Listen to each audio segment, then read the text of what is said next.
नमस्कार दोस्तों, आज मैं एक बहुत ही इंटरेस्टिंग टॉपिक लेकर आया हूं।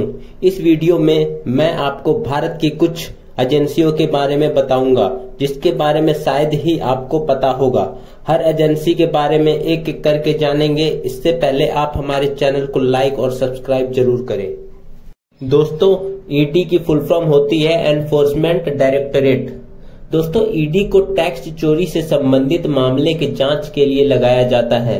जब कोई व्यक्ति टैक्स चोरी करके बड़ी बड़ी कंपनियां, बिल्डिंग, बड़े बड़े महल खड़े कर लेते हैं तो वहां ईडी जांच करती है। ये छोटे मोटे लोगों पर छापा कभी भी नहीं मारती है। यानी जब किसी व्यक्ति ने करोड़ों का टैक्स चोरी करा है तो उसी पर ईडी छापा मारती है। तो अब बात करते हैं सीवीसी यानी सेंट्रल विजिलेंस कमीशन। इसमें ऐसे लोगों की जांच होती है जो बड़े बड़े पदों पर आसीन रहते हैं, जैसे एसडीएम हो गया, डीएम हो गया, कोई मंत्री हो गया, प्रधानमंत्री हो गया। अगर ये सब कोई घोटाला करते हैं तो इनकी जांच कौन करता है? सीवीसी करता है। दोस्तों, अब बात करते हैं सीबीआई के बारे में। सीबीआई की फुल फॉर्म होती है सेंट्रल ब्यूरो ऑफ इन्वेस्टिगेशन।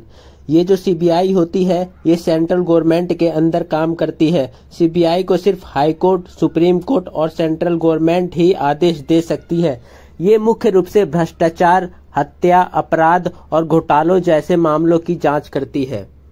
दोस्तों, अब मैं बताऊंगा सीआईडी के बारे में। सीआईडी की फुल फॉर्म होती है क्राइम इन्वेस्टिगेशन ऑफ डिपार्टमेंट।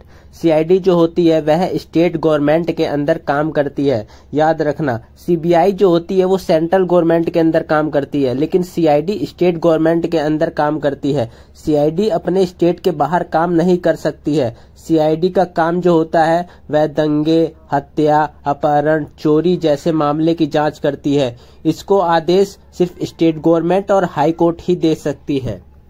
अब बात करते हैं एनसीबी के बारे में। एनसीबी की फुल फॉर्म होती है नारकोटिक्स सेंट्रल ऑफ ब्यूरो।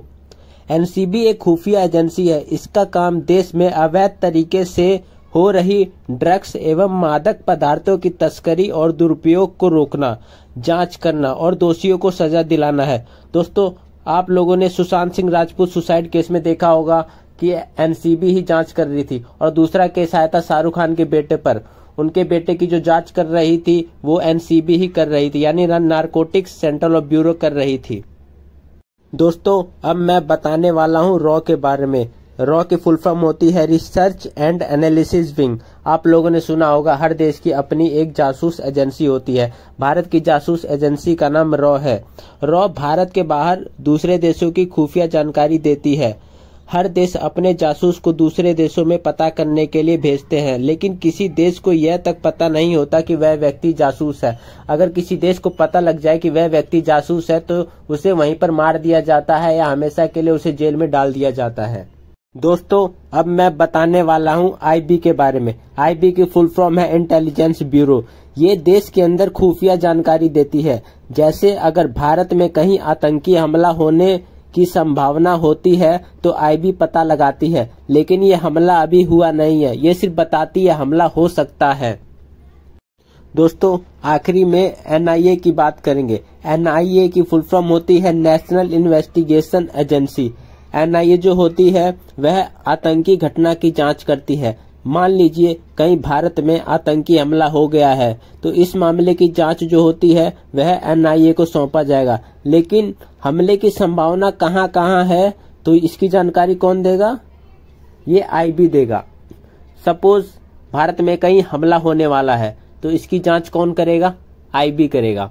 लेकिन अगर हमला हो चुका है तो ये जो जांच है ये किसको सौंपा जाएगा? ये एनआईए को सौंपा जाएगा। आई होप आप लोगों को समझ में आ गया होगा इन सारी एजेंसियों की डिफरेंस। तो हमारे चैनल को लाइक और सब्सक्राइब जरूर करें।